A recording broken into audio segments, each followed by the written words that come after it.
Hi guys, in today's tutorial we're going to be learning how to make this beautiful blouse as promised in my last tutorial. This is a continuation, so let's get started. So I've gone ahead to fold my pattern into two and have already drafted I've marked my basic bodice line. From the shoulder to my chest line, I have my 7.5. From the shoulder to the bust point, 9.5. From the shoulder to under bust is 12.5.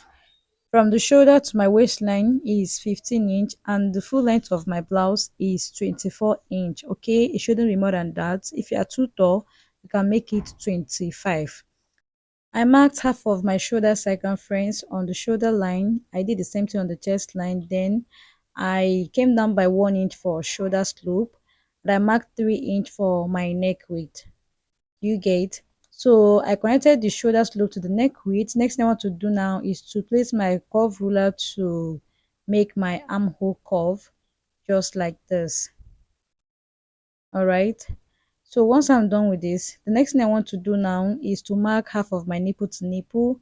My nipple to nipple is 7 inch, divided by 2 is 3.5. I'm going to mark all the way around straight. Then I will rule out a straight line like so. So after this, I'm going to come up from the full length by 2 inch, and on the waistline, I will subtract half inch on both sides, just like this. And on the bust point, I'm going to come down from the bust point by 1 inch. Then I will use my ruler to connect those points, just like this. Just watch what I'm doing here. So this is my normal dart. Okay, it's just a normal dart for this dress. Now that I'm done with this, next thing I want to do is to mark quarter of my bust circumference plus 2 inch seam allowance. On the under bust, I'll mark quarter of my under bust circumference. Then I replace whatever inch I have there and also add my 2 inch for seam allowance. On the waistline, I marked quarter of my waist circumference, replace the dart of 1 inch and 2 inch for seam allowance. On the full length of my blouse, I marked quarter of my hip circumference plus 2 inch seam allowance. I will just connect like so. After connecting, I noticed I didn't get my waist shape. So what I did was to retake my measurements from that waistline. So now that I'm done with that, I've gotten it. I'll just connect from I'll connect from that point to the full length and from there to my chest line, just like this. So you can now see I have my waist shape here.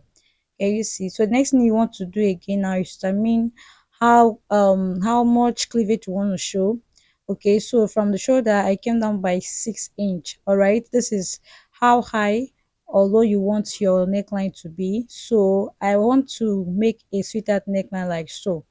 Can you see? From there, make your sweetheart neckline. Just make your curve for the sweetheart. And do not also forget to mark the 3 inch for your neck width on that point. Then from the neck width, connect from there to that point you marked. Okay, you just connect the both sweetheart like so. Then now that I'm done with this, to get the twist part, I want to come down from the shoulder. I came down by 5 inches. Okay, yours could be 16 depending on how high although you made your own sweetheart neckline. So I came down by 5 inches. So I'm going to connect from there to that point. So this is the twist effect you get. So I had to take note of the 5 inch, and I noticed I still had about quarter inch to add. So I went ahead to do that. I want to label here as twist so I don't forget. Do you get? So now that I'm done with this, next thing I want to do is to cut from the full length. I'll just cut out the excess, and I want to make the curve. So from that side I came up by 1.5 inch. I wanted a different curve for mine, so I'll just make my own curve like so. If you need the exact curve on the thumbnail or the style inspiration, you can go up as high as 2 inch or 2.5 inch. Then use your stretch ruler to connect a slant line to this point. Okay, so the next thing I want to do now is from the waistline I came down by 2 inch, and on the center front I marked 3/4 of an inch. Okay, it's not up to 1 inch. You can also mark half an inch. Just mark half inch. Okay, so connect the 2 points using your ruler, just like so. After that, you cut it out. So go ahead and cut the rest of your pattern. Okay, you can add the bust dart if you want. For me, I do not want to add bust darts. Okay, so I'll just cut every other thing out just this way, Just watch what I'm doing here. So if you watch to this point, kindly hit on the subscribe button. So this line I extended upward, I didn't even know what I was doing, so just ignore the line. Okay, just ignore the line. So I'll cut out every other part on the twist area. After cutting, I'll use my masking tape to join it back because I want to cut the back pattern. So fold another pattern just like this. I want to cut the back.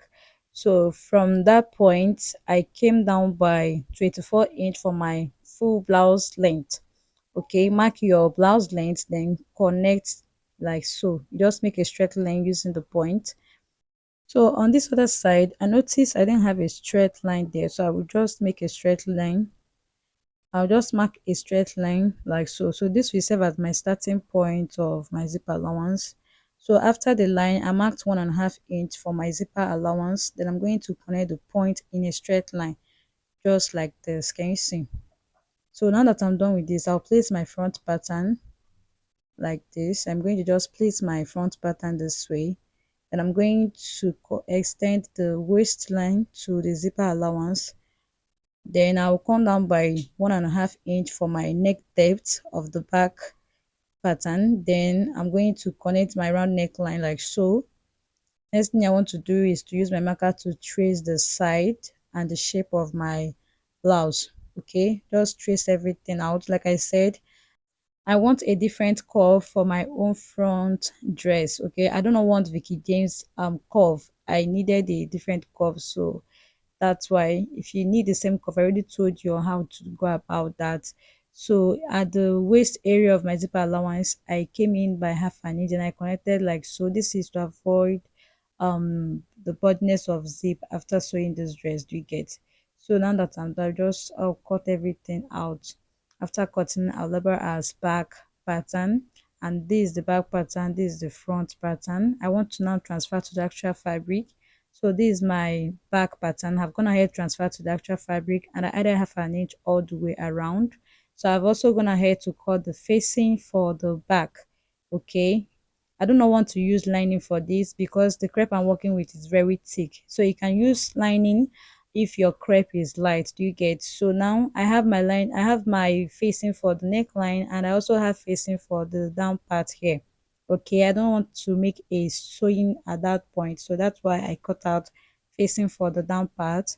So this is the front pattern I've transferred to the actual fabric, and for the twist part I cut like 4 pieces. One will be the lining and one will be the actual fabric. I have 4 pieces there for the twist. And the next thing I did again is to add extra 2 inch on that twist area, so that after twisting that part, twisting it's going to be very short. So you add extra 2 inch so that after twisting it will not be too short. Okay, so that is it for that point. And again, I cut out facing for the front. As you can see, this is facing for the neckline of the front piece, and I want to also cut facing for the down part and for the slit. Okay, I'll do that later out of camera. So next thing I did here was to cut the sleeve area. For the sleeve length, what I have there is 24" in total, including the folding allowance. After marking a straight line, I came down by 3.5 inch for my cap height. Now connect my sleeve curve. I'm going to add half of my sleeve circumference plus 1 inch stitching allowance. I'll measure my elbow length, then I'll note that, and I'll take note of my round elbow circumference plus 1 inch stitching allowance. I'll mark my rigs, then I will add half 1 inch for the seam allowance. Then on the end part, you're going to make an A-line shape. Okay, you make an A-line shape at the hem part just like this. So now after that, you cut it out. So if you rush to this point, kindly hit on the subscribe button, turn on notification bell so you'll be notified anytime I upload new videos. So on that A-line shape of that of the hem of the sleeve, if you notice it's too big or it's too wide, just trim it out a little bit. Okay, so I've gone ahead to cut the facing for the slit, and I've also cut the facing for the hem part. Okay, so these are the front piece and back piece. I've transferred everything to the actual fabric. All right, so in my next tutorial, we are going to be making the stitches. Like, I'm going to share with you guys on how to join and sew the blouse. Thank you so much for watching. See you in my next one. Bye.